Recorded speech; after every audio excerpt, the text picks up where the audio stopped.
ಸಾಯಿರಾಮ್. ಆತ್ಮೀಯ ವಿದ್ಯಾರ್ಥಿಗಳೇ, ಎಲ್ಲರಿಗೂ ಸುಸ್ವಾಗತ. 10ನೇ ತರಗತಿ ರಾಜ್ಯ ಪಠ್ಯ ವಿಜ್ಞಾನ ಪಠ್ಯಪುಸ್ತಕ 2 ಪಾಠ ನೈಸರ್ಗಿಕ ಸಂಪನ್ಮೂಲಗಳ ಸುಸ್ಥಿರ ನಿರ್ವಹಣೆ, sustainable management of natural resources. ಈ ಪಾಠದ ಮೊದಲನೇ ಭಾಗ ಪೀಠಿಕೆ. ನೈಸರ್ಗಿಕ ಸಂಪನ್ಮೂಲಗಳು ಎಂಬ ಪದದಲ್ಲಿ ನಿಸರ್ಗ ಅಡಕವಾಗಿದೆ. ನಿಸರ್ಗ ಇಂಗ್ಲಿಷ್ನಲ್ಲಿ ನೇಚರ್. Nature is god. ಭಗವಂತ ತನ್ನ ದಿವ್ಯ ವಾಣಿಯಲ್ಲಿ ತಿಳಿಸ್ತಾನೆ, I separated myself from myself in order to love myself. ನಾನು ನನ್ನಿಂದ ಬೇರ್ಪಡಿಸಲ್ಪಟ್ಟೆ ಕಾರಣ ನನ್ನನ್ನು ನಾನು ಪ್ರೀತಿಸುವ ಸಲುವಾಗಿ. ಭಗವಂತನ ಅನೇಕ ರೂಪಗಳೇ ಈ ಒಂದು ನಿಸರ್ಗದಲ್ಲಿ ನಾವು ಕಾಣ್ತೇವೆ. ಆ ರೂಪಗಳಲ್ಲಿ ನಾವು ಸಹ ಅಡಕವಾಗಿದ್ದೇವೆ, ಅದರ ಭಾಗವಾಗಿದ್ದೇವೆ. ಅಂತಹ ನೈಸರ್ಗಿಕ ಸಂಪನ್ಮೂಲಗಳ ಸುಸ್ಥಿರ ನಿರ್ವಹಣೆ ಇಂದು ಅಗತ್ಯವಾಗಿದೆ. ಈ ಪಾಠದ ಶೀರ್ಷಿಕೆಯ ಅರ್ಥವನ್ನು ನಾವು ಈಗ ತಿಳಿಯೋಣ. ಶೀರ್ಷಿಕೆಯ ಅರ್ಥ ನೈಸರ್ಗಿಕ ಸಂಪನ್ಮೂಲಗಳು, ನ್ಯಾಚುರಲ್ ರಿಸೋರ್ಸಸ್.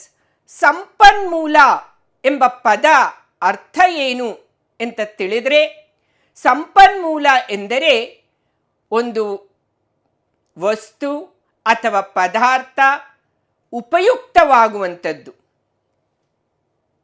ಧನಾತ್ಮಕ ರೀತಿಯಲ್ಲಿ ತನ್ನ ಸದ್ಬಳಕೆ ಆಗ್ತಕ್ಕಂಥದ್ದು, ಅದನ್ನು ಸಂಪನ್ಮೂಲ ಅಂತ ಕರೀತೇವೆ. ಇನ್ನು ನೈಸರ್ಗಿಕ ಸಂಪನ್ಮೂಲ ನಿಸರ್ಗದಿಂದ, ಪ್ರಕೃತಿಯಿಂದಲೇ ಉಪಯುಕ್ತ ವಸ್ತುಗಳು ಸಿಗ್ತಕ್ಕಂಥದ್ದನ್ನು ನೈಸರ್ಗಿಕ ಸಂಪನ್ಮೂಲಗಳು ಅಂತ ಕರೀತೇವೆ. ಪ್ರಕೃತಿಯಿಂದ ಬಂದ ವಸ್ತುಗಳು ಅಷ್ಟೇ ಅಲ್ಲ, ಅವು ಜೀವನವನ್ನು ಬೆಂಬಲಿಸಲು ಮತ್ತು ಜನರ ಅಗತ್ಯಗಳನ್ನು ಪೂರೈಸುತ್ತವೆ. ಯಾಕಂದರೆ ಇಲ್ಲಿ ಸಂಪನ್ಮೂಲ ಎಂಬ ಪದ ತುಂಬ ಮುಖ್ಯವಾಗಿರ್ತಕ್ಕಂಥದ್ದು. ನಿಸರ್ಗದಿಂದ, ಪ್ರಕೃತಿಯಿಂದ, ಪರಿಸರದಿಂದ ಅನೇಕ ವಸ್ತುಗಳು ಲಭ್ಯ ಇದೆ. ಆದರೆ ಯಾವ ವಸ್ತುವು ಜೀವನವನ್ನು ಬೆಂಬಲಿಸುತ್ತದೆ, ಸಪೋರ್ಟ್ಸ್ ದ ಲೈಫ್, ಮತ್ತು ಯಾವ ವಸ್ತುವು ಜನರ ಅಗತ್ಯಗಳನ್ನು ಪೂರೈಸುತ್ತವೆ, fulfil the needs of the living organisms, ಅಂಥ ವಸ್ತುಗಳನ್ನು ಮಾತ್ರ ನಾವು ನೈಸರ್ಗಿಕ ಸಂಪನ್ಮೂಲಗಳು ಅಂತ ಕರೀತೇವೆ. ಪ್ರಕೃತಿಯಿಂದ ಸಿಗ್ತಕ್ಕಂಥ ಯಾವುದೇ ವಸ್ತು ಜೀವನವನ್ನು ಬೆಂಬಲಿಸ್ತಾ ಇದೆ ಹಾಗೂ ಜೀವಿಯ ಅಗತ್ಯತೆಗಳನ್ನು ಪೂರೈಸ್ತಾ ಇದೆ ಅಂದರೆ ಅಂಥ ಒಂದು ವಸ್ತುಗಳನ್ನು ನಾವು ಒಟ್ಟಾರೆ ನೈಸರ್ಗಿಕ ಸಂಪನ್ಮೂಲಗಳು ಅಂತ ಕರೀತೇವೆ. ಅಂಥ ನೈಸರ್ಗಿಕ ಸಂಪನ್ಮೂಲಗಳು ನಾವೇನು ನಮ್ಮ ಸನಾತನ ಸಂಸ್ಕೃತಿಯಾಗಿರ್ತಕ್ಕಂತಹ ಭಾರತ ದೇಶ ಭಗವಂತನ ಅವತಾರ ತಾಳಿರ್ತಕ್ಕಂತಹ ದೇಶ. ಇಂಥ ಒಂದು ಸನಾತನ ಸಂಸ್ಕೃತಿಯನ್ನು ಒಳಗೊಂಡಿರ್ತಕ್ಕಂತಹ ಅನೇಕ ಪುರಾಣ ಹಾಗೂ ಗ್ರಂಥ, ಉಪನಿಷತ್ತುಗಳು, ವೇದಗಳ ಸಾರ ಪಂಚಭೂತಗಳು ಮೊದಲಿಗೆ ಸೃಷ್ಟಿಸಲ್ಪಟ್ಟುವಂತೆ. ಆ ಪಂಚಭೂತಗಳೇ ನಾವಿಲ್ಲಿ ಕಾಣ್ತಾ ಇರ್ತಕ್ಕಂಥದ್ದು. ಜಲ, ನೀರು, ಆಕಾಶ, ಸ್ಕೈ, ಅಗ್ನಿ, ಫೈರ್, ಭೂಮಿ, ಅರ್ತ್, ಗಾಳಿ, ಏರ್. ಪಂಚಭೂತಗಳು ಇಡೀ ಸೃಷ್ಟಿಯನ್ನು ಆವರಿಸಿದ್ದು. ಇದೇ ಪಂಚಭೂತಗಳಿಂದಲೇ ನಾವು ಸಹ ಮಾಡಲ್ಪಟ್ಟಿದ್ದೇವೆ. The whole living organisms are also made up of the 5 elements. Those are the water, the sky or the space, the fire, the earth and the air. ಅಗ್ನಿ, ವಾಯು, ಜಲ, ಆಕಾಶ ಮತ್ತು ಭೂಮಿ ಎಲ್ಲಿರ್ತಕ್ಕಂಥ ಮಣ್ಣು, ಇದರಿಂದಲೇ ನಮ್ಮ ಸೃಷ್ಟಿಯಲ್ಲಿರ್ತಕ್ಕಂಥ ಎಲ್ಲ ಜೀವಿಗಳು ಸಹ ಮಾಡಲ್ಪಟ್ಟಿದ್ದಾವೆ. ಅದಕ್ಕೆ ಒಂದು ವಾಕ್ಯದಲ್ಲಿ ತಿಳಿಸ್ತಾರೆ, dust you are to dust you become ಅಂತ. ನೀನು ಮಣ್ಣು, ನೀ ಮಣ್ಣಾಗ್ತಿ. Because you are made up of those 5 elements that are there in the nature and finally you merge in that 5 elements itself. ನೀನು ಆ 5 ಪಂಚಭೂತಗಳಿಂದ ಮಾಡಲ್ಪಟ್ಟಿದ್ದೀಯಾ, ಅಂತ್ಯದಲ್ಲಿ ನೀನು ಅದೇ ಪಂಚಭೂತಗಳಲ್ಲೇ ಲೀನವಾಗ್ತೀಯಾ ಅಂತ. ಅವು ಜೀವನವನ್ನು ಬೆಂಬಲಿಸಲು ಮತ್ತು ಜನರ ಅಗತ್ಯಗಳನ್ನು ಪೂರೈಸುತ್ತವೆ. ಇವೆಲ್ಲವೂ ಸಹ ಜೀವನವನ್ನು ಬೆಂಬಲಿಸ್ತವೆ ಹಾಗೂ ಜೀವಿಯ ಅಗತ್ಯತೆಗಳನ್ನು ಪೂರೈಸ್ತವೆ. ಹೇಗೆ ಅಂತ ತಿಳ್ಕೊಂಡ್ರೆ, ನೀರು ಜೀವಜಲ, ಎಲ್ಲ ಜೀವಿಗಳ ಮೂಲಭೂತ ಅವಶ್ಯಕತೆಯೇ ನೀರು. ಇನ್ನು ಅಗ್ನಿ, ನೀನು ಜೀವಂತವಾಗಿದೆಯಾ ಅಂತ ಹೇಳಿದ್ರೆ ನಿನ್ನ ಉಸಿರಾಟ, ಆ ಉಸಿರಾಡುವಂಥ ಮೂಗಿನ ರಂಧ್ರಗಳ ಹತ್ರ ನಿನ್ನ ಕೈ ಬೆರಳನ್ನು ತೆಗೆದುಕೊಂಡ್ರೆ ಬಿಸಿ ಬೆಚ್ಚಗೆಯ ಗಾಳಿಯನ್ನು ನೀನು ಅನುಭವಿಸ್ತೀಯ. ಶಿವ ಇದ್ದರೆ ನೀನು ಜೀವ ಇದ್ದಂಗೆ, ನಿನ್ನಲ್ಲಿ ಜೀವ ಇದ್ದಂಗೆ. ಆಗ ನಿನ್ನಲ್ಲಿ ಬೆಚ್ಚಗೆ ಇರ್ತಕ್ಕಂಥದ್ದನ್ನು ನೀನು ಕಾಣ್ತೀಯ. ಫೈರ್ ಅಷ್ಟೇ ಅಲ್ಲ, ಭೌತಿಕವಾಗಿ ನಮ್ಮ ಆಹಾರ ಉತ್ಪನ್ನಗಳ ತಯಾರಿಕೆಯನ್ನು ಮಾಡುವಾಗಲೂ ನಮಗೆ ಬೆಂಕಿ ಅವಶ್ಯಕ. ಇನ್ನು ಭೂಮಿ, ಅರ್ತ್, ಮಣ್ಣು, ಮಣ್ಣಿಂದಲೇ ನಾವು ನಮಗೆ ಬೇಕಾಗಿರ್ತಕ್ಕಂಥ ಆಹಾರವನ್ನು ಪಡೆಯುತ್ತೇವೆ, ಧಾನ್ಯಗಳನ್ನು ಬೆಳೆಯುತ್ತೇವೆ. ಗಾಳಿ, ಏರ್, ಉಚ್ಛ್ವಾಸ ನಿಶ್ವಾಸಗಳು, ಉಸಿರಾಟ, ಶ್ವಾಸಕ್ರಿಯೆ, ಮುಖ್ಯವಾಗಿ ಆಮ್ಲಜನಕ ಎಂಬ ಗಾಳಿ ಜೀವಿಯು ಜೀವಂತವಾಗಿರಲು ಬೇಕಾಗಿರ್ತಕ್ಕಂಥದ್ದು. ಆದ ಕಾರಣನೇ ಹೇಳ್ತೇವೆ, ಜೀವನವನ್ನು ಬೆಂಬಲಿಸಲು ಮತ್ತು ಜನರ ಅಗತ್ಯಗಳನ್ನು ಪೂರೈಸುತ್ತವೆ ಈ ಒಂದು 5 ಪಂಚಭೂತಗಳು ಏನು ನಿಸರ್ಗದಿಂದ ನಮಗೆ ಲಭ್ಯವಾಗ್ತಾ ಇದ್ದಾವೆ. ಇವೇ ನೈಸರ್ಗಿಕ ಸಂಪನ್ಮೂಲಗಳು. ಸುಸ್ಥಿರ ಪಾಠದಲ್ಲಿ ನೈಸರ್ಗಿಕ ಸಂಪನ್ಮೂಲಗಳ ಸುಸ್ಥಿರ, ಸಸ್ಟೈನಬಲ್ ಅಂದರೆ ಏನು, ಇದರ ಅರ್ಥ ಏನು? ಸುಸ್ಥಿರ ಅಂದರೆ ದೀರ್ಘಕಾಲದವರೆಗೆ ಮುಂದುವರಿಸಲಾಗುವಂತಹದು, ಶಾಶ್ವತವಾಗಿ ಮುಂಬರುವ ಎಲ್ಲ ಪೀಳಿಗೆಯ ಜೀವಿಗಳೂ ಸಹ ಈ 5 ಪಂಚಭೂತಗಳನ್ನು ಬಳಸಿ ತಮ್ಮ ಜೀವನವನ್ನು ನಡೆಸಬೇಕು. ಅದಕ್ಕೆ ಈ ಪಂಚಭೂತಗಳು ಸ್ಥಿರವಾಗಿ ಉಳಿಯಬೇಕು, ದೀರ್ಘಕಾಲದವರೆಗೆ ಉಳಿಯಬೇಕು. ಜೀವಿಯು ಇರುವ ತನಕ, ಸೃಷ್ಟಿಯು ಇರುವ ತನಕ ಈ ನೈಸರ್ಗಿಕ ಸಂಪನ್ಮೂಲಗಳು ಅವಶ್ಯಕ. ಅದನ್ನೇ ದೀರ್ಘಕಾಲದವರೆಗೆ ಮುಂದುವರಿಸಲಾಗುವಂಥದ್ದನ್ನು ಸುಸ್ಥಿರ. ನಿರ್ವಹಣೆ, ಮ್ಯಾನೇಜ್ಮೆಂಟ್, ಅದಕ್ಕೆ ಸದ್ಬಳಕೆಯನ್ನು ಮಾಡಬೇಕು. Use judiciously in a wanting way. ನೀರಿನ ಸದ್ಬಳಕೆಯನ್ನು ನಾವು ಮಾಡಬೇಕು. ನೀವೀಗಾಗಲೇ ನಿಮ್ಮ ಹಿಂದಿನ ತರಗತಿಗಳಲ್ಲಿ ಹೆಚ್ಚಿನ ಮಾಹಿತಿಯನ್ನು ನೀವು ತಿಳ್ಕೊಂಡಿದ್ದೀರಿ ಪರಿಸರ ಸಂರಕ್ಷಣೆ ಬಗ್ಗೆ. ಪರಿಸರದಲ್ಲಿ ಇರ್ತಕ್ಕಂಥ ವಸ್ತುಗಳನ್ನು ನಾವು ಸದ್ವಿನಿಯೋಗ ಮಾಡ್ಕೋಬೇಕು, ಸಮರ್ಪಕ ರೀತಿಯಲ್ಲಿ ಬಳಕೆಯನ್ನು ಮಾಡಬೇಕು. ಅದಕ್ಕೆ ಮಹಾತ್ಮ ಗಾಂಧೀಜಿಯವರು ತಿಳಿಸ್ತಾರೆ, everything is made for man's need, not for his greed. ಎಲ್ಲವೂ ಮನುಷ್ಯನ ಅವಶ್ಯಕತೆಗಾಗಿ ಮಾಡಲ್ಪಟ್ಟಿದೆ, ಅವನ ದುರಾಸೆಗಾಗಿ ಅಲ್ಲ. So use it in a judicious way, ಅರ್ಥಪೂರ್ಣವಾಗಿ ಬಳಸ್ತಕ್ಕಂಥದ್ದು, ಅದನ್ನು ನಿರ್ವಹಣೆ ಅಂತ ಹೇಳ್ತೀವಿ. ಸೊ ಅಂಥ ಒಂದು ನಿರ್ವಹಣೆಯ ಒಳಾರ್ಥವನ್ನು ನಾವು ನೋಡಿದ್ರೆ, ಜನರ ಮೂಲಕ ಕಾರ್ಯವನ್ನು ಮಾಡಿಸುವ ಕಲೆ. Things done with the help of people is called management. ಅಥವಾ ಕಾರ್ಯವನ್ನು ಯಾವಾಗ ಮತ್ತು ಅದನ್ನು ದುಬಾರಿ ವೆಚ್ಚವಿಲ್ಲದೆ ಪರಿಪೂರ್ಣವಾಗಿ ಮಾಡುವ ಕಲೆ. ಸೊ ನೀರಿನ ಅವಶ್ಯಕತೆ ಇದೆ. ಆ ನೀರಿನ ಅವಶ್ಯಕತೆಗೆ ನೀನು ತಂದಿರ್ತಕ್ಕಂಥ ಒಂದು ಸಸಿಗೆ ಬೇಕಾಗಿರ್ತಕ್ಕಂಥದ್ದು 1 ಅಥವಾ 2 ಲೋಟದಷ್ಟು ನೀರು. ಅದಕ್ಕೆ ನೀನು 1 ಬಿಂದಿಗೆ 1 ಬಕೀಟಷ್ಟು ನೀರು ಸುರಿದ್ರೆ ಅಲ್ಲಿ ಅವಶ್ಯಕತೆಗೆ ಮೀರಿ ದುರ್ಬಳಕೆ ಆಗಿರ್ತಕ್ಕಂಥದ್ದು. ಆದ ಕಾರಣ ದುಬಾರಿ ವೆಚ್ಚವಿಲ್ಲದೆ ನಾವು ಸಮರ್ಪಕವಾಗಿ ಬಳಸ್ತಕ್ಕಂಥದ್ದು ನಿರ್ವಹಣೆ.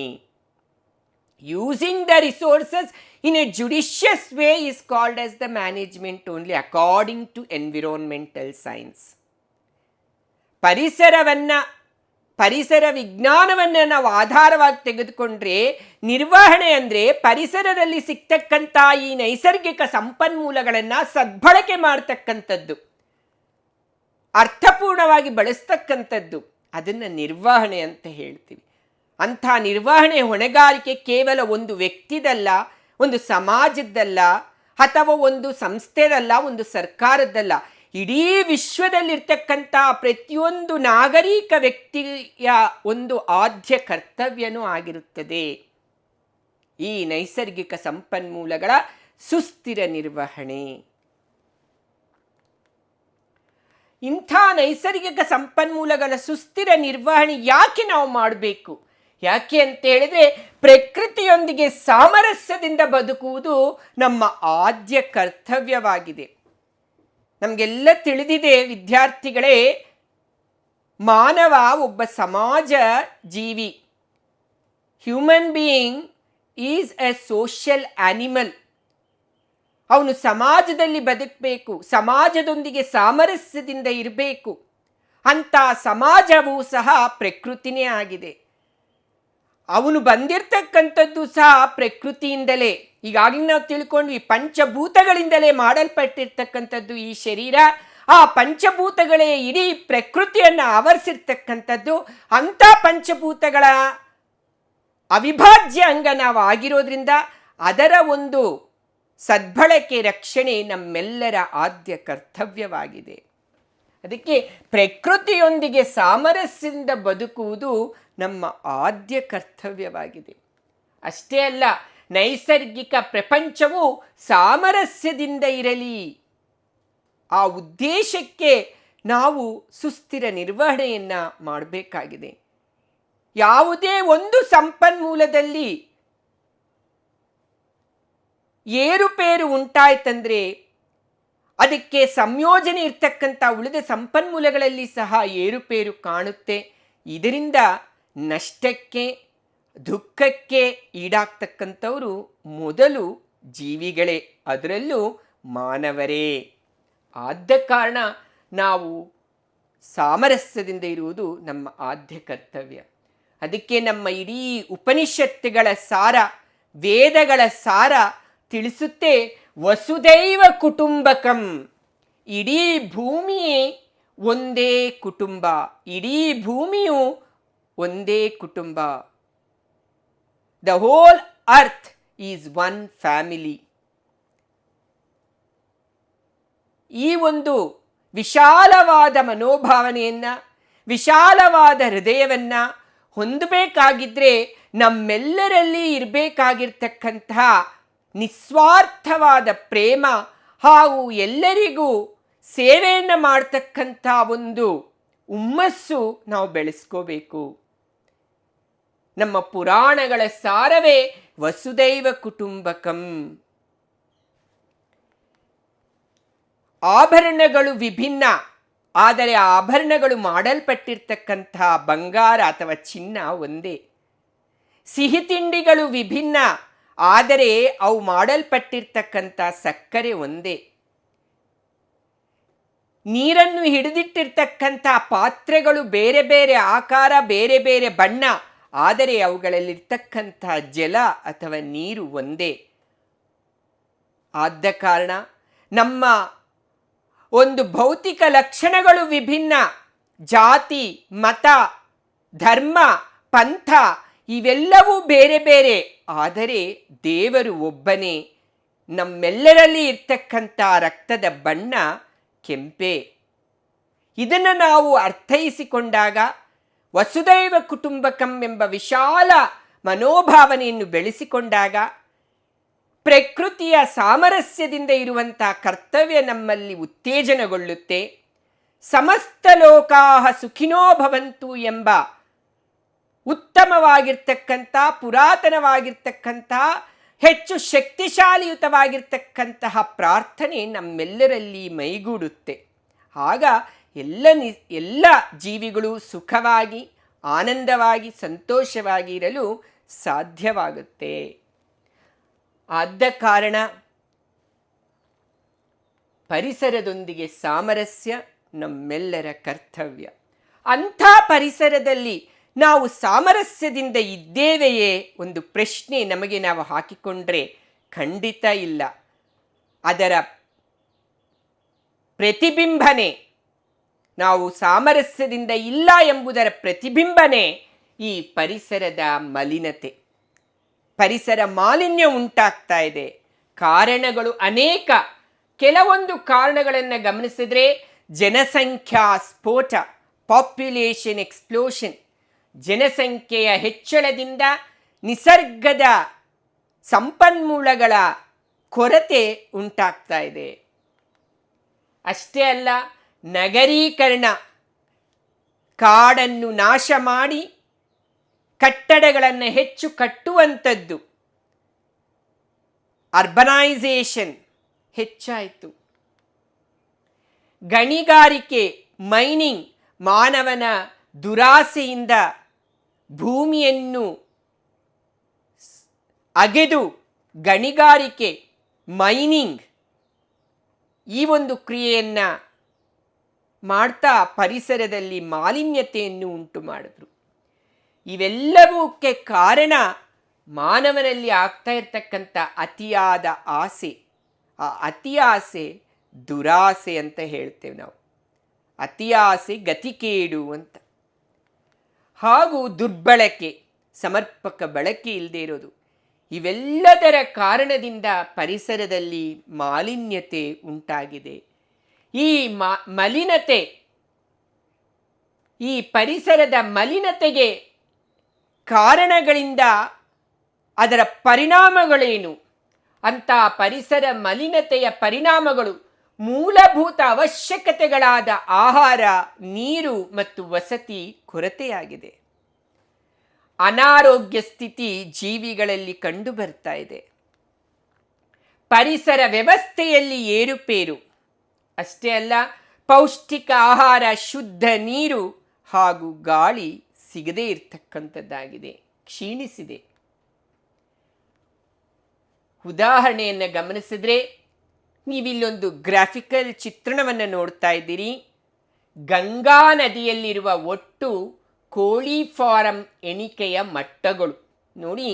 ಕೆಂಪು ಬಣ್ಣ 2007ನೇ ಇಸ್ವಿಯಲ್ಲಿ ಗಂಗಾ ನದಿಯಲ್ಲಿರ್ತಕ್ಕಂತಹ ಈ ಕೋಳಿ ಫಾರ್ಮ್ ಎಂಬ ಒಂದು ಬ್ಯಾಕ್ಟೀರಿಯಾ, ಅದು ನೀರಿನ ಮಾಲಿನ್ಯತೆಗೆ ಕಾರಣವಾಗಿದೆ. ಅಷ್ಟೇ ಅಲ್ಲ, ಅದರ ಪರಿಣಾಮ ಮನುಷ್ಯರಲ್ಲಿ ಅನಾರೋಗ್ಯ ಸ್ಥಿತಿ ಉಂಟಾಗ್ತಾ ಇದೆ. 2007ರಲ್ಲಿ ಇರ್ತಕ್ಕಂತಹ ಕೋಳಿ ಫಾರ್ಮ್ ಬ್ಯಾಕ್ಟೀರಿಯಾ ಗಂಗಾ ನದಿಯಲ್ಲಿ, ಅದೇ 2011ನೇ ಇಸ್ವಿಯಲ್ಲಿ ನೋಡಿದ್ರೆ ಅದು ನೀಲಿ ಬಣ್ಣದಲ್ಲಿ ತೋರಿಸ್ತಾ ಇದೆ, ಹೆಚ್ಚುತ್ತಾನೇ ಇದೆ. ಯಾಕೆ ಹೀಗೆ ಹೆಚ್ಚುತ್ತಾ ಇದೆ ಅಂತ ಉದಾಹರಣೆಯನ್ನು ತೆಗೆದುಕೊಂಡ್ರೆ ನೀವೆಲ್ಲರೂ ಗಮನಿಸ್ತೀರಿ. ಗಂಗಾ ನದಿಯಲ್ಲಿ ನಾವು ಸ್ನಾನ ಮಾಡುವುದರಿಂದ ನಮ್ಮ ಪಾಪಗಳೆಲ್ಲ ಕಳೆದೋಗ್ತವೆ ಅಂತ. ಖಂಡಿತ ಒಂದು ಕಡೆ ಗಾದೆ ಇದೆ ಇಂಗ್ಲಿಷ್ನಲ್ಲಿ, don't be like pebbles in Ganges. Ganga ನದಿಯಲ್ಲಿ ಇರ್ತಕ್ಕಂಥ ಕಲ್ಲು ಬಂಡೆಗಳಿಗೆ ಗಂಗಾ ನದಿಯ ಪವಿತ್ರತೆ ತಿಳಿಯೋದಿಲ್ಲ. ಆ ರೀತಿಯಲ್ಲಿ ನಾವು ಕೇವಲ ಗಂಗಾ ನದಿಯಲ್ಲಿ ಸ್ನಾನವನ್ನು ಮಾಡಿದ ತಕ್ಷಣ, ಅಥವಾ ನಮ್ಮ ತಾತ ಮುತ್ತಂದಿರ ಅಂತ್ಯಕ್ರಿಯೆಗಳ ಬೂದಿಯನ್ನು ತೆಗೆದುಕೊಂಡು ಆ ನೀರಿನಲ್ಲಿ ನಾವು ವಿಲೀನಗೊಳಿಸಿದ ತಕ್ಷಣ ಅವರಿಗೆ ಮೋಕ್ಷ ಸಿಗುತ್ತೆ ಎಂಬುದು ನಮ್ಮ ಮೂಢನಂಬಿಕೆಗಳು. ಭಗವಾನ್ ಸತ್ಯಸಾಯಿ ಬಾಬಾ ಅವರು ಉತ್ತಮ ಲೇಖಕರು, ಉತ್ತಮ ಕವಿಗಳು ಸಹ ಆಗಿದ್ದರು. ಅವರೊಂದು ಕಡೆ ಒಂದು ಕವನವನ್ನು ಬರೀತಾರೆ. ಅಸ್ಥಿರಂ ಯೌವನಂ ಲೋಕೆ ಅಸ್ಥಿರಂ ಯೌವನಂ ಧನಂ ಅಸ್ಥಿರಂ ಧಾರಾ ಪುತ್ರಾದಿ ಸತ್ಯಂ ಕೀರ್ತಿ ದ್ವಯಂ ಸ್ಥಿರಂ ಅಂತ. ಇದರ ಅರ್ಥ ಏನು? ಅಸ್ಥಿರಂ ಸ್ಥಿರವಲ್ಲ ಯಾವುದು? ಯೌವನಂ ಲೋಕೆ ಈ ಯೌವನ ಸ್ಥಿರವಾಗಿರ್ತಕ್ಕಂಥದ್ದಲ್ಲ. ಅಸ್ಥಿರಂ ಯೌವನಂ ಧನಂ ಈ ಧನ money comes and goes but morality comes and grows. ಹಣ ಬರುತ್ತೆ ಹೋಗುತ್ತೆ, ಆದರೆ ಮಾನವೀಯತೆ ಬರುತ್ತೆ ಬೆಳೆಯುತ್ತೆ ಅಂತ. ಅಸ್ಥಿರಂ ಯೌವನಂ ಧನಂ ಈ ಧನ ಈ ಹಣ ಬರುತ್ತೆ ಹೋಗುತ್ತೆ, ಇದು ಶಾಶ್ವತವಲ್ಲ. ಅಸ್ಥಿರಂ ಧಾರಾ ಪುತ್ರಾದಿ ಹೆಂಡತಿ ಮಕ್ಕಳು ಸಹ ಶಾಶ್ವತವಲ್ಲ. ಹಾಗಿದ್ರೆ ಶಾಶ್ವತವಾದದ್ದು ಯಾವುದು? ಸತ್ಯಂ ಕೀರ್ತಿ ದ್ವಯಂ ಸ್ಥಿರಂ. ನೀನು ಪಡೆದಿರ್ತಕ್ಕಂಥ ಒಳ್ಳೆಯ ಹೆಸರು, ಒಳ್ಳೆಯ ಕೆಲಸ ಮಾಡುವುದರಿಂದ ಒಳ್ಳೆಯ ಒಂದು ಹೆಸರನ್ನು ನೀನು ಪಡೀತೀಯ. ಆ ಒಳ್ಳೆಯ ಹೆಸರು ಮತ್ತು ಸತ್ಯ ಇದೇ ಶಾಶ್ವತವಾಗಿರ್ತಕ್ಕಂಥದ್ದು. ಈ ವಾಕ್ಯವನ್ನು ಹೇಳಲು ಉದ್ದೇಶ, ನಾವು ಅನೇಕರು ಮೂಢನಂಬಿಕೆಯನ್ನು ಬೆಳೆಸ್ಕೊಂಡಿದ್ದೇವೆ.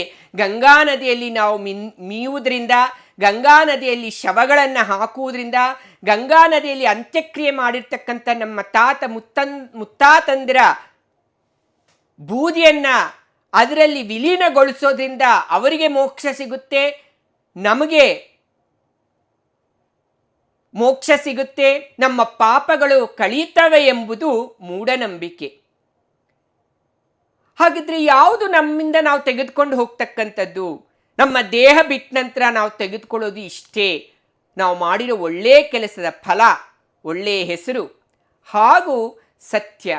ಇವೆರಡೇ ಶಾಶ್ವತ. ಸತ್ಯಂ ಕೀರ್ತಿ ದ್ವಯಂ ಸ್ಥಿರಂ ಅಂತ ಹೇಳುತ್ತೇವೆ. ಇದನ್ನು ನಾವು ತಿಳ್ಕೊಂಡು ಇಂಥ ಒಂದು ಗಂಗಾ ನದಿ ನಿರಂತರ ಹರಿತಾ ಇರ್ತಕ್ಕಂಥ ಗಂಗಾ ಮಾತೆ, ಆ ಗಂಗಾ ನದಿಯ ನೀರಿನ ಸದ್ಬಳಕೆಯನ್ನು ನಾವು ಮಾಡ್ತಕ್ಕಂಥದ್ದು ನಮ್ಮ ಆದ್ಯ ಕರ್ತವ್ಯವಾಗಿದೆ. ಇಲ್ಲವಾದಲ್ಲಿ ನಾವು ಈ ನೀರಿನ ಮಾಲಿನ್ಯತೆಯನ್ನು ಹೆಚ್ಚು ಮಾಡ್ತಾ ಹೋದಂಗೆ ನಮಗೆ ನೀರಿನ ಲಭ್ಯತೆ ಕಡಿಮೆ ಆಗುತ್ತೆ. ಇಂದು ಈ ಗಂಗಾ ನದಿಯ ಶುದ್ಧೀಕರಣಕ್ಕೆ ಹೆಚ್ಚು ಪ್ರಯತ್ನ ಮಾಡ್ತಾ ಇದ್ರೂ ಸಹ ಅದರಲ್ಲಿ ಮಾಲಿನ್ಯತೆ ಕಡಿಮೆ ಆಗ್ತಾ ಇಲ್ಲ. ಕಾರಣ, ಜನರು ಇದರ ಅರಿವನ್ನು ಮಾಡಿಕೊಂಡಿಲ್ಲ. ಅಲ್ಲಿಯೇ ತಮ್ಮ ಒಂದು ಶವಗಳನ್ನು ಸುಟ್ಟು ಅರೆಬರೆ ಸುಟ್ಟಿರ್ತಕ್ಕಂಥ ಶವವನ್ನು ಸಹ ಆ ನೀರಿನಲ್ಲೇ ಹಾಕ್ತಾ ಇದ್ದಾರೆ. ಅಷ್ಟೇ ಅಲ್ಲ, ಹೂವು ಹಣ್ಣುಗಳನ್ನು ಆ ನೀರಿಗೆ ಬಿಡ್ತಾ ಇದ್ದಾರೆ. ಇನ್ನು ಇದಲ್ಲದೆ ಗಂಗಾ ನದಿಯಲ್ಲಿ ತಾವು ತಂದಿರ್ತಕ್ಕಂಥ ಅನೇಕ ಕೃತಕ ರಾಸಾಯನಿಕ ಪದಾರ್ಥಗಳನ್ನು ಸಹ ಅದರಲ್ಲೇ ತುಂಬಿಸ್ತಾ ಇದ್ದಾರೆ. ಇದರಿಂದ ಇಂದು ಗಂಗಾ ನದಿಯಲ್ಲಿ ಆ ಒಂದು ಪದಾರ್ಥಗಳ ಕೊಳೆಯುವಿಕೆಯಿಂದ, ಸೂಕ್ಷ್ಮಾಣುಜೀವಿಗಳ ಪ್ರಭಾವದಿಂದ ಕೋಲಿಫಾರ್ಮ್ ಬ್ಯಾಕ್ಟೀರಿಯಾಗಳು ಹೆಚ್ಚಳವಾಗ್ತಾ ಇದೆ. ಇದರಿಂದ ಜೀವಿಗಳ ಆರೋಗ್ಯವೂ ಸಹ ಕ್ಷೀಣಿಸ್ತಾ ಇದೆ. ಹಾಗಾದರೆ ಪರಿಸರ ರಕ್ಷಣೆ ಯಾರ ಹೊಣೆ? ತುಂಬ ಸಂತೋಷ ಆಗ್ತಾ ಇದೆ. ಸೂರಜ್, ಮನೋಜ್, ಸಂತೋಷ್, ಸುಜಲ್, ಶ್ರೇಯಾಂಶ್ ಒಟ್ಟಿಗೆ ಕೈ ಎತ್ತಿದ್ದಾರೆ. ಯಾಕೆ? ನಾವೆಲ್ಲ ಒಂದೇ, ಯುನೈಟೆಡ್ ವಿ ಸ್ಟ್ಯಾಂಡ್ ಅಂತ. ವಸುದೈವ ಕುಟುಂಬಕಂ. ಹೌದು, ಪರಿಸರ ರಕ್ಷಣೆ ನಮ್ಮೆಲ್ಲರ ಹೊಣೆ, ಇದು ಒಬ್ಬರ ಹೊಣೆ ಅಲ್ಲ. ಅಂಥ ಪರಿಸರ ರಕ್ಷಣೆಯಲ್ಲಿ ನಾವು ಮಾಡಬೇಕಾಗಿರ್ತಕ್ಕಂಥ ಕರ್ತವ್ಯಗಳೇನು? ಸ್ವಚ್ಛಗೊಳಿಸಬೇಡಿ, ಸ್ವಚ್ಛವಾಗಿಡಿ. Don't clean, keep clean. ಯಾವುದೇ ಒಂದು ಪದಾರ್ಥ ನಿಮಗೆ ನೀಡಿದಾಗ ಆ ಪದಾರ್ಥದ ಸ್ವೀಕರಣೆ ನಂತರ ಅದರ ಒಂದು ಹೊರಕವಚದ ಪೇಪರ್ ಕಾಗದವನ್ನು ನೀವಲ್ಲೇ ಬಿಸಾಡೋ ಬದಲು ನೀವೇ ಎತ್ತಿಬಿಟ್ಟು ಅದನ್ನು ಡಸ್ಟ್ಬಿನ್ಗಳಿಗೆ ಹಾಕೋದ್ರಿಂದ you will keep clean. When you throw, it is your duty to clean that. But if you throw it in dustbin, you need not clean, you will keep clean. ಅಷ್ಟೇ ಅಲ್ಲ, ಬದಲಾಯಿಸಬೇಡಿ, ನೀವು ಬದಲಾಗಿ. Don't change, you change. Don't expect change from others, first you change. ನೀನು ಬದಲಾಗು. ನಿನ್ನನ್ನು ನೋಡಿ ಅವರೇ ಬದಲಾಗ್ತಾರೆ. ಅಷ್ಟೇ ಅಲ್ಲ, ಮೇಲಿನ ಸೂಕ್ತಿಯ ಒಳಾರ್ಥವನ್ನು ಗ್ರಹಿಸಿ ಪರಿಸರ ರಕ್ಷಣೆ ನಮ್ಮೆಲ್ಲರ ಹೊಣೆ.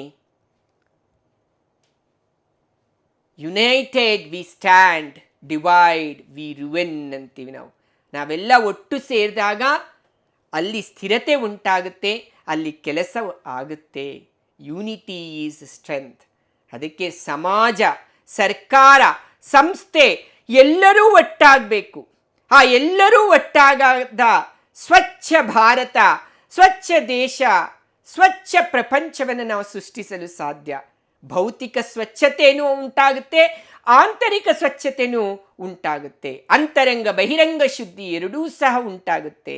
ಯಾವಾಗ ಹೊರಾಂಗಣ ಸ್ವಚ್ಛತೆ ಇದ್ದಾಗ ನಮಗೆ ಬರ್ತಕ್ಕಂಥ ಯೋಚನೆಗಳು ಸಹ ಉತ್ತಮ ಯೋಚನೆಗಳೇ ಆಗ್ತವೆ, ಸ್ವಚ್ಛ ಯೋಚನೆಗಳೇ ಆಗ್ತವೆ. ಆಗ ನಾವು ನಿರ್ವಹಿಸ್ತಕ್ಕಂಥ ಕಾರ್ಯಗಳು ಸ್ವಚ್ಛವಾಗೇ ಇರ್ತವೆ. ಅಂಥ ಪರಿಸರ ರಕ್ಷಣೆಯಲ್ಲಿ 5 ಆರುಗಳನ್ನು ನಾವು ಅನುಸರಿಸಬೇಕಾಗುತ್ತೆ. First you practice, then tell others to practice. ನುಡಿದಂತೆ ನಡೆಯಬೇಕು. ಆದ ಕಾರಣ ಫಸ್ಟ್ ನಡೆದು ನುಡಿಯಬೇಕು. You be, you do, then you tell. You be, ನೀನದಾಗು, ನೀನದನ್ನು ಮಾಡು, ಮತ್ತೆ ನೀನದನ್ನು ಹೇಳು. ಇದನ್ನೇ ಸತ್ಯಸಾಯಿ ಬಾಬಾ ಒಬ್ಬ ಸಮಾಜ ಸುಧಾರಕ, ಆಧ್ಯಾತ್ಮಿಕ ಚಿಂತಕ ಮಾಡಿರ್ತಕ್ಕಂಥ ಕೆಲಸ. He was just, he be, he did, then he told. ಅಂಥ ಒಂದು 5 ಆರುಗಳನ್ನು ನಾವು ಅನುಸರಿಸಿದಾಗ ನಮ್ಮನ್ನು ನೋಡಿ ಇತರರು ಅನುಸರಿಸಲು ಸಾಧ್ಯ. ಆಗ ಪರಿಸರ ರಕ್ಷಣೆ ಸಾಧ್ಯ. ಯಾವ್ಯಾವ್ದ 5 ಆರುಗಳು? ರೆಫ್ಯೂಸ್, ನಿರಾಕರಣೆ, ಪ್ಲಾಸ್ಟಿಕ್ ನಿರಾಕರಣೆ ಮಾಡಬೇಕು. ರೆಡ್ಯೂಸ್, ಮಿತ ಬಳಕೆ. ವಿದ್ಯುತ್ ಶಕ್ತಿ ಅನವಶ್ಯಕವಾಗಿ ಬಳಸಬಾರದು. ನಲ್ಲಿಗಳು, ಅನವಶ್ಯಕವಾಗಿ ಜೋರಾಗಿ ನೀರನ್ನು ನಲ್ಲಿಗಳನ್ನು ತಿರುಗಿಸ್ತಾ ರಭಸವಾಗಿ ತಿರುಗಿಸ್ತಕ್ಕಂಥದ್ದನ್ನು ನಿಲ್ಲಿಸಬೇಕು. ಅಥವಾ ಅನಗತ್ಯವಾಗಿ ನಲ್ಲಿಗಳು ತಿರುಗಿ ನೀರು ಪೋಲಾಗ್ತಾ ಇದ್ದರೆ ಅದನ್ನು ನಾವು ಆಫ್ ಮಾಡ್ತಕ್ಕಂಥದ್ದು, ಅದನ್ನೇ ಮಿತ ಬಳಕೆ. ರೀಯೂಸ್, ಮರುಬಳಕೆ. ರೀಯೂಸ್, ಒಂದು ಪ್ಲಾಸ್ಟಿಕ್ ಬಿಂದಿಗೆ ಇದೆ. ಆ ಪ್ಲಾಸ್ಟಿಕ್ ಬಿಂದಿಗೆ ಏನು ಇಲ್ಲಿ ರೀಯೂಸ್ ಅಂತ ಇದೆ. ನಮಗೆ ಎನ್ವೆಲಪ್ ಕವರ್ಸು ಅಥವಾ ಯಾವುದೋ ಒಂದು ಲಗ್ನ ಪತ್ರಿಕೆಗಳು ಬಂದಿರ್ತವೆ, ಆ ಕವರ್ಗಳನ್ನು ನಾವು ಬಿಸಾಡೋ ಬದಲು ಆ ಕವರನ್ನು ಮತ್ತೆ ನಾವು ಯಾವುದಕ್ಕಾದ್ರೂ ಬಳಸೋದಕ್ಕೆ ಉಪಯೋಗ ಆಗುತ್ತೆ. ಅದು ರೀಯೂಸ್. ರೀಪರ್ಪಸ್, ಮರು ಉದ್ದೇಶ. ಬಿಂದಿಗೆ ಇದೆ, ಪ್ಲಾಸ್ಟಿಕ್ ಬಿಂದಿಗೆ ಅಥವಾ ಮಣ್ಣಿನ ಒಂದು ಬಿಂದಿಗೆ ಇದೆ, ಮಣ್ಣಿನಿಂದ ಮಾಡಿರ್ತಕ್ಕಂಥ ಮಡಿಕೆ ಇದೆ, ಅದು ಮುರಿದೋಗಿದೆ. ಈಗ ಅದರಲ್ಲಿ ನೀರು ತುಂಬಿಸೋಕ್ಕಾಗಲ್ಲ, ಆದರೆ ಅದನ್ನು ಸಸ್ಯವನ್ನು ಬೆಳೆಸ್ಬೋದು, ಸಸಿಗಳನ್ನು ಬೆಳೆಸ್ಬೋದು. ಅದನ್ನೇ ರೀಪರ್ಪಸ್. ಬೇರೆ ಉದ್ದೇಶಕ್ಕೆ ಆ ಬಿಂದಿಗೆ ಇರ್ತಕ್ಕಂಥದ್ದು ನೀರನ್ನು ತುಂಬಿಸೋಕ್ಕೆ, ಆದರೆ ಅದು ನೀರು ತುಂಬಿಸುವ ಸ್ಥಿತಿಯಲ್ಲಿ ಅದಿಲ್ಲ, ನೀರನ್ನು ಹಿಡಿದಿಟ್ಟುಕೊಳ್ಳುವ ಸಾಮರ್ಥ್ಯ ಆ ಕೊಡಕ್ಕೆ ಇಲ್ಲ. ಆಗ ಆ ಕೊಡದಲ್ಲಿ ನಾವು ಸ್ವಲ್ಪ ಮರಳನ್ನು ಹಾಕಿ, ಮಣ್ಣನ್ನು ಹಾಕಿ ಸಸಿಗಳನ್ನು ಬೆಳೆಸೋದಕ್ಕೆ ಸಾಧ್ಯತೆ ಆಗುತ್ತೆ. ಸೊ ರೀಪರ್ಪಸ್, ಮರು ಉದ್ದೇಶ. ರೀಸೈಕಲ್, ಮರುಚಕ್ರೀಕರಣ. ಕಾಗದ, ಗಾಜು, ಲೋಹ ಇವುಗಳ ಬಳಕೆಯಿಂದ ಅವುಗಳ ಒಂದು ಸಾಮರ್ಥ್ಯ ಹೊರಟೋಗಿದ್ರೆ ಅಥವಾ ಅವುಗಳನ್ನು ನಾವು ಬಿಸಾಡುವಂಥ ಪರಿಸ್ಥಿತಿ ಬಂದರೆ ಅವುಗಳನ್ನು ಮತ್ತೆ ನಾವು ಪುನಃ ಮರುಚಕ್ರೀಕರಣ ಮಾಡಿ ಅದನ್ನು ನಾವು ಮತ್ತೆ ಬಳಸೋದಕ್ಕೆ ಸಾಧ್ಯತೆ ಆಗುತ್ತೆ. ಈ 5 ಆರುಗಳು ತುಂಬ ಮುಖ್ಯವಾಗಿರ್ತಕ್ಕಂಥದ್ದು ನಮ್ಮ ಜೀವನದಲ್ಲಿ. ಪರಿಸರ ರಕ್ಷಣೆಯನ್ನು ನಾವು ಪರಿಸರ ರಕ್ಷಣೆಯ ಹೊಣೆಗಾರಿಕೆಯನ್ನು ನಾವು ಬೆಳೆಸ್ಕೊಂಡಾಗ refuse, reduce, reuse, repurpose, recycle. ನಿರಾಕರಣೆ, ಮಿತ ಬಳಕೆ, ಮರುಬಳಕೆ, ಮರು ಉದ್ದೇಶ, ಮರುಚಕ್ರೀಕರಣ. ಪರೀಕ್ಷಾ ದೃಷ್ಟಿಯಿಂದಲೂ ತುಂಬ ಮುಖ್ಯವಾಗಿರ್ತಕ್ಕಂಥ ಪ್ರಶ್ನೆ. 5 ಆರುಗಳನ್ನು ವಿವರಿಸಿ ಅಥವಾ ವಿದ್ಯುತ್ ಶಕ್ತಿಯ ಮಿತಬಳಕೆ ಯಾವ ಒಂದು ಆರ್ಗೆ ಸಂಯೋಜನೆ ಹೊಂದುತ್ತೆ ಅಥವಾ 5 ಆರುಗಳಿಗೆ ಒಂದೊಂದು ಉದಾಹರಣೆಯನ್ನು ನೀಡಿ ಎಂಬ ಪ್ರಶ್ನೆ ತುಂಬ ಮುಖ್ಯವಾಗಿರ್ತಕ್ಕಂಥದ್ದು ಪರೀಕ್ಷಾ ದೃಷ್ಟಿಯಿಂದ.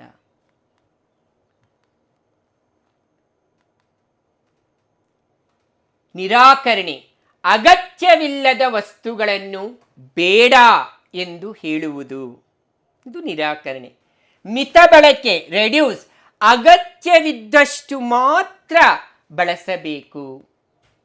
ಮರುಬಳಕೆ, ರೀಯೂಸ್, ವಸ್ತುಗಳನ್ನು ಮತ್ತೆ ಮತ್ತೆ ಉಪಯೋಗಿಸುವುದು.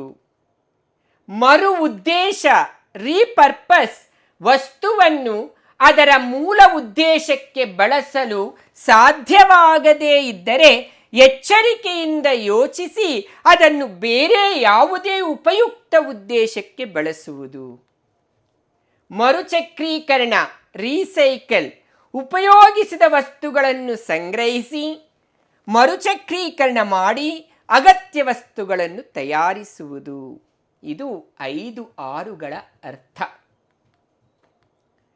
ಗಮನಿಸಿ, ನಿರಾಕರಣೆ plastic, refuse.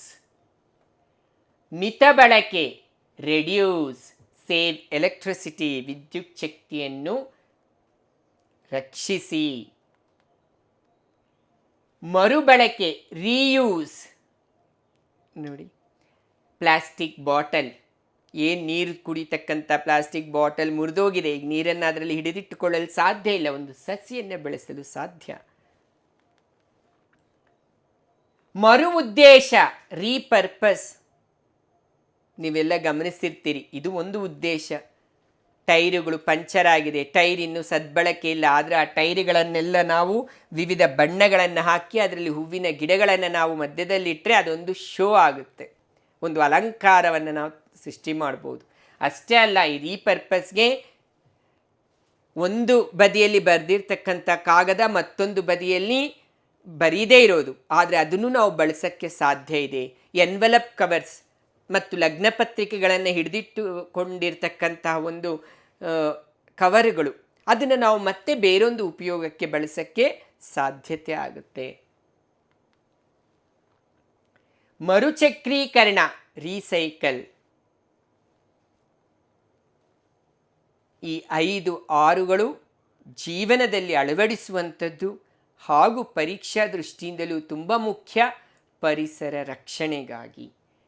Refuse, reduce, reuse, repurpose, recycle. ನಿರಾಕರಣೆ, ಮಿತಬಳಕೆ, ಮರುಬಳಕೆ, ಮರು ಉದ್ದೇಶ, ಮರುಚಕ್ರೀಕರಣ. ಪರಿಸರ ರಕ್ಷಣೆ, ಯಾವ ಒಂದು ಕೆಲವೊಂದು ಅಂಶಗಳನ್ನು ನಾವು ಅನುಸರಿಸೋದ್ರಿಂದ ಪರಿಸರ ರಕ್ಷಣೆಯನ್ನು ನಾವು ಮಾಡಲು ಸಾಧ್ಯವಾಗುತ್ತೆ. ದೈನಂದಿನ ಆಯ್ಕೆಗಳು ಪರಿಸರ ಸ್ನೇಹಿಯಾಗಿರಬೇಕು. ಸುಸ್ಥಿರ ಅಭಿವೃದ್ಧಿಯ ಪರಿಕಲ್ಪನೆಯು ಭವಿಷ್ಯದ ಪೀಳಿಗೆಗಳ ಮೂಲಭೂತ ಅಗತ್ಯವನ್ನು ಪೂರೈಸುವ ವಿಧಾನಗಳನ್ನು ಪ್ರೋತ್ಸಾಹಿಸುವುದು. ಸೊ ಮುಂದಿನ ಭವಿಷ್ಯದ ಪೀಳಿಗೆಗೆ ಸದ್ಬಳಕೆ ಆಗಬೇಕು, ಅದು ಸಿಗಬೇಕು ಎಂಬುದನ್ನು ಗಣನೆಗೆ ತೆಗೆದುಕೊಂಡು ನಾವು ಬಳಸ್ತಕ್ಕಂಥ ಈ ಪರಿಸರ ಸಂಪನ್ಮೂಲಗಳನ್ನು ಸದ್ವಿನಿಯೋಗ, ಸದ್ಬಳಕೆಯನ್ನು ಮಾಡತಕ್ಕಂಥದ್ದು. ಜನರು ತಮ್ಮ ಸುತ್ತಲಿನ ಸಾಮಾಜಿಕ, ಆರ್ಥಿಕ ಮತ್ತು ಪರಿಸರದ ಸ್ಥಿತಿಗಳ ಬಗ್ಗೆ ಗ್ರಹಿಸಿ ನೈಸರ್ಗಿಕ ಸಂಪನ್ಮೂಲಗಳ ಸಂರಕ್ಷಣೆಗೆ ಕೈ ಜೋಡಿಸುವುದು.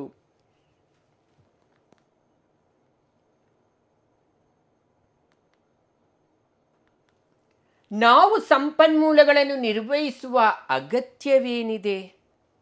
ಖಂಡಿತ, ಏಕೆ ನಾವು ಸಹ ಅವಿಭಾಜ್ಯ ಅಂಗವಾಗಿದ್ದೇವೆ. ನಾವು ಸಹ ಅವಿಭಾಜ್ಯ ಅಂಗವಾಗಿದ್ದೇವೆ ಪರಿಸರದ್ದು. ಪರಿಸರದ ಅವಿಭಾಜ್ಯ ಅಂಗವಾಗಿರುವುದರಿಂದ ಆ ಪರಿಸರ ರಕ್ಷಣೆ ನಮ್ಮೆಲ್ಲರ ಹೊಣೆ ಆಗಿದೆ. ಆ ಪರಿಸರದಲ್ಲಿ ಇರ್ತಕ್ಕಂಥ ಸಂಪನ್ಮೂಲಗಳು ನಮ್ಮ ಜೀವನಕ್ಕೆ ಬೆಂಬಲಿಸ್ತಾ ಇದ್ದಾವೆ. ಆದ ಕಾರಣ ಅಗತ್ಯವಿದೆ.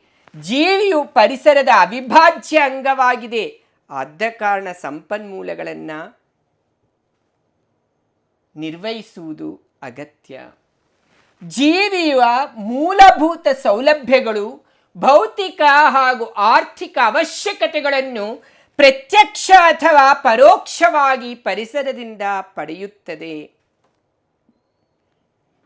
ಜೀವಿಯು ಪ್ರತ್ಯಕ್ಷ ಪರೋಕ್ಷವಾಗಿ ಪರಿಸರದಿಂದ ತನ್ನ ಮೂಲಭೂತ ಅವಶ್ಯಕತೆಗಳನ್ನು ಪಡೀತಾ ಇದ್ದಾನೆ. ಆದ ಕಾರಣ ಆ ಪರಿಸರದಲ್ಲಿ ಇರ್ತಕ್ಕಂಥ ಸಂಪನ್ಮೂಲಗಳ ನಿರ್ವಹಣೆ ನಮ್ಮೆಲ್ಲರ ಹೊಣೆ.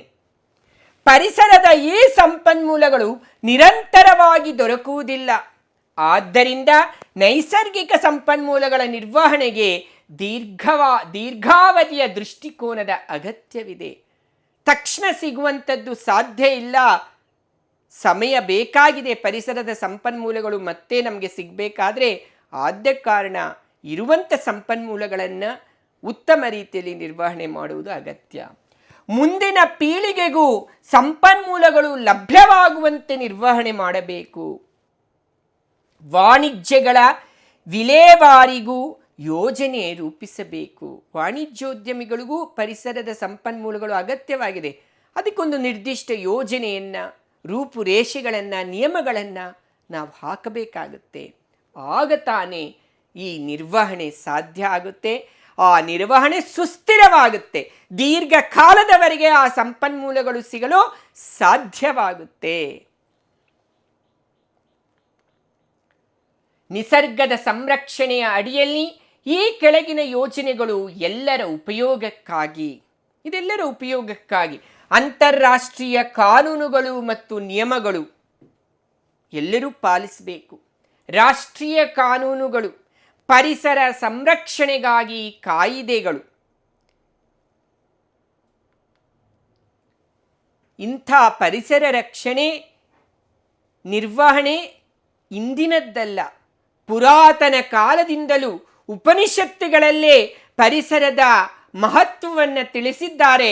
ಅದರ ಸದ್ಬಳಕೆಯನ್ನು ಸಹ ತಿಳಿಸಿದ್ದಾರೆ. ಅದರ ಒಂದು ಉಪನಿಷತ್ತಿನ ಒಂದು ವಾಣಿ, ನಿರಯಸ್ತೆ ಪರ್ವತ ಹಿಮವಂತೋರಣ್ಯಂ ತೇ ಪೃಥ್ವೀ ಸ್ಯೋ ನಮಸ್ತೆ ಬಭ್ರುಂ ಕೃಷ್ಣಾಂ ರೋಹಿಣೀಂ ವಿಶ್ವರೂಪಾಂ ಧ್ರುವಾಂ ಭೂಮಿಂ ಪೃಥಿವೀಂ ಇಂದ್ರ ಗೃತ್ತಂ ಅಜೀತೇಹತ್ತೋ ಅಕ್ಷತೋದ್ಯಷ್ಟಾಂ ಪೃಥಿವೀಂ ಅಹಂ. ಅರ್ಥ ಏನು? ಓ ಭೂಮಿಯೇ, ನಿನ್ನ ಬೆಟ್ಟಗಳಿಂದ, ಹಿಮಾವೃತ ಪರ್ವತಗಳಿಂದ ಮತ್ತು ಅರಣ್ಯಗಳಿಂದ ನೀನು ಆಹ್ಲಾದಕಾರವಾಗಿರುವೆ. ಬಹುವರ್ಣಗಳಿಂದ ಕೂಡಿದ ಸ್ಥಿರವಾಗಿರುವ ಮತ್ತು ಸಂರಕ್ಷಿತವಾಗಿರುವ ಓ ಭೂಮಿಯೇ, ಈ ಭೂಮಿಯ ಮೇಲೆ ಸೋಲದೆ, ನಶಿಸದೆ, ನೋವಿಲ್ಲದೆ ನಾನು ನಿಲ್ಲುವೆನು. ನೋಡಿ, ಆ ಭೂಮಿ ತಾಯಿ ಇರ್ತಕ್ಕಂಥದ್ದು ಅಷ್ಟೇ ಅಲ್ಲ, ಕೃತಜ್ಞತೆಯನ್ನು ಸಲ್ಲಿಸ್ತಾ ಆ ಭೂದೇವಿಗೆ ನಮಸ್ಕರಿಸ್ತಕ್ಕಂಥದ್ದು ಹಿಂದಿನ ಕಾಲದಿಂದಲೇ ಬಂದಿರತಕ್ಕಂಥ ವಾಡಿಕೆ. ಆಗಲಿಂದಲೇ ಈ ಪರಿಸರ ರಕ್ಷಣೆ ಅವಿಭಾಜ್ಯ ಅಂಗವಾಗಿರ್ತಕ್ಕಂಥದ್ದು. ಅಷ್ಟೇ ಅಲ್ಲ, ಮತ್ತೊಂದು ಶ್ಲೋಕದಲ್ಲಿ ಹೇಳ್ತಾರೆ, ಆ ಮನುಷ್ಯ, ಓ ಭೂಮಿಯೇ, ನಿನ್ನನ್ನು ಅಗೆದು ನಾನೇನು ಹೊರತೆಗೆದರೂ ಅದು ಶೀಘ್ರದಲ್ಲೇ ಮರುಪೂರ್ಣಗೊಳ್ಳುವುದು. ನಿನ್ನ ಪ್ರಮುಖ ಆವಾಸ ಮತ್ತು ಹೃದಯವನ್ನು ನಾವು ಹಾನಿಗೊಳಿಸಲಾರೆವು. ಹೇಳ್ತಾರೆ, ಓ ಭೂಮಿ ತಾಯಿ, ಏನು ನಿನ್ನನ್ನು ಅಗದು ನಮಗೆ ಬೇಕಾದ ಅವಶ್ಯಕತೆಗಳನ್ನು ಪಡೀತಾ ಇದ್ದೇವೆಯೋ ಆ ಅವಶ್ಯಕತೆಗಳನ್ನು ಮತ್ತೆ ನೀನು ಮರುಚಕ್ರೀಕರಣ ಮಾಡ್ತಾ ಇದೆಯಾ, ಮರು ಉತ್ಪತ್ತಿ ಮಾಡ್ತಾ ಇದೆಯಾ, ನಿನಗೆ ನಾನು ಕೃತಜ್ಞತೆ ಸಲ್ಲಿಸ್ತಾ ಇದ್ದೇನೆ. ಅಷ್ಟೇ ಅಲ್ಲ, ನಿನ್ನ ಪ್ರಮುಖ ಆವಾಸ ಮತ್ತು ಹೃದಯವನ್ನು ನಾವು ಹಾನಿಗೊಳಿಸಲಾರೆವು. ನಾವು ಖಂಡಿತ ಇದನ್ನು ಹಾನಿಗೊಳಿಸಲು ಸಾಧ್ಯವಿಲ್ಲ, ಹಾನಿಗೊಳಿಸಬಾರದು ಎಂಬುದನ್ನು ಸಹ ಎಚ್ಚರಿಸ್ತಾ ಇದ್ದಾರೆ ನಮ್ಮ ಋಷಿ ಮುನಿಗಳು ಸಹ ಉಪನಿಷತ್ತುಗಳ ವಾಣಿಯಿಂದ. ಇಂಥ ಪರಿಸರ ರಕ್ಷಣೆ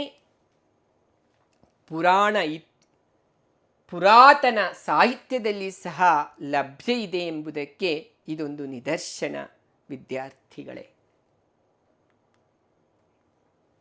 ಇವತ್ತಿನ ಭಾಗ 1 ಪೀಠಿಕೆ ನೈಸರ್ಗಿಕ ಸಂಪನ್ಮೂಲಗಳ ಸುಸ್ಥಿರ ನಿರ್ವಹಣೆಯಲ್ಲಿ ತಿಳಿದಿರ್ತಕ್ಕಂಥ ಎಲ್ಲ ಅಂಶಗಳನ್ನು ನೀವೆಲ್ಲರೂ ಸಹ ಅತ್ಯಂತ ಶ್ರದ್ಧೆಯಿಂದ ಆಲಿಸಿದ್ದೀರಿ ಹಾಗೂ ಮುಖ್ಯಾಂಶಗಳನ್ನು ಬರೆದಿಟ್ಟುಕೊಂಡಿದ್ದೀರಿ. ಪುನಃ ಇದನ್ನು ಮನನ ಮಾಡಿ ಹಾಗೂ ಕೊಟ್ಟಿರುವ ಮನೆ ಕೆಲಸ 1ರ ಪ್ರಶ್ನೆಗಳಿಗೆ ಉತ್ತರಿಸಿ ಎಂಬುದನ್ನು ಹೇಳಬಯಸ್ತೇನೆ. ಮೊದಲನೇ ಪ್ರಶ್ನೆ, ಪರಿಸರ ಸ್ನೇಹಿಯಾಗಿರುವಂತೆ ನಿಮ್ಮ ಮನೆಯಲ್ಲಿ, ನಿಮ್ಮ ಶಾಲೆಯಲ್ಲಿ ನೀವು ಯಾವ ಬದಲಾವಣೆಗಳನ್ನು ಸೂಚಿಸುವಿರಿ? ಎರಡನೇ ಪ್ರಶ್ನೆ, ಅಲ್ಪಾವಧಿಯ ಗುರಿಗಳೊಂದಿಗೆ ಪರಿಸರವನ್ನು ದುರ್ಬಳಕೆ ಮಾಡಿಕೊಳ್ಳುವುದರ ಅನುಕೂಲಗಳೇನು? ಮೂರನೇ ಪ್ರಶ್ನೆ, ಸಂಪನ್ಮೂಲಗಳು ನ್ಯಾಯಸಮ್ಮತವಾಗಿ ಹಂಚಿಕೆಯಾಗಬೇಕೆಂದು ನೀವೇಕೆ ಭಾವಿಸುತ್ತೀರಿ? ನಮ್ಮ ಸಂಪನ್ಮೂಲಗಳ ನ್ಯಾಯಸಮ್ಮತ ಹಂಚಿಕೆಯ ವಿರುದ್ಧ ಕೆಲಸ ಮಾಡುತ್ತಿರುವ ಶಕ್ತಿಗಳು ಯಾವುವು? ಪ್ರೀತಿಯ ವಿದ್ಯಾರ್ಥಿಗಳೇ, ಇವತ್ತಿನ ಈ ಪಾಠದ ಭಾಗ 1ರ ಎಲ್ಲ ಅಂಶಗಳನ್ನು ಭಗವಂತನ ಪಾದಗಳಿಗೆ ಅರ್ಪಿಸ್ತಾ ನೀಡಿರ್ತಕ್ಕಂಥ ಮನೆ ಕೆಲಸವನ್ನು ಮನನ ಮಾಡಿ ಪ್ರಾಮಾಣಿಕೆಯಿಂದ ನೀವು ಬರೀತೀರಿ ಎಂಬುದನ್ನು ಆಶಿಸ್ತಾ, ಸಮಸ್ತ ಲೋಕಾಃ ಸುಖಿನೋ ಭವಂತು, ಸಮಸ್ತ ಲೋಕಕ್ಕೆ ಒಳ್ಳೆಯದಾಗಲಿ ಎಂಬುದನ್ನು ತಿಳಿಸ್ತಾ ಇದೇ ಪಾಠದ ಮುಂದಿನ ಭಾಗಕ್ಕೆ ಮತ್ತೊಮ್ಮೆ ಭೇಟಿಯಾಗೋಣ. ಅಲ್ಲಿಯ ತನಕ ಎಲ್ಲರಿಗೂ ಶುಭವಾಗಲಿ. ಸಮಸ್ತ ಲೋಕಾಃ ಸುಖಿನೋ ಭವಂತು. ಧನ್ಯವಾದಗಳು. ಜೈ ಸಾಯಿರಾಮ್.